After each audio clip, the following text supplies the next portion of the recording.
দেখেননি একজন কলেজ ছাত্রীকে রেপ করে মা গঙ্গার জলে ফেলে আসা হয়েছিল? আমি সেই মেয়ে যাকে মা গঙ্গা ফের ফিরিয়ে দিয়েছে নতুন একটা জীবন দিয়ে। আর যদি জানতে চান এখন কি করি, তবে বলবো আপনার মতো হেরে যাওয়া মানুষগুলোকে জীবনটা অনুভব করাই।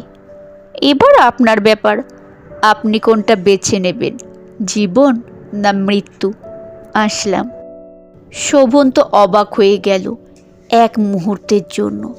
তারপর মেয়েটা চলে যাচ্ছে দেখে সে, একটু দাঁড়ান না, একটা কথা বলার ছিল। বলুন। বাঁচতে শেখাবেন আমাকেও?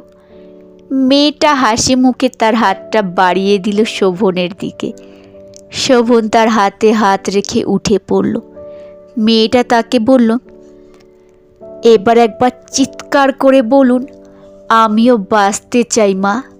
মা গঙ্গা ঠিক আপনাকে পথ দেখাবে। শোভন চিৎকার করে বলল, আমি বাঁচতে চাই মা।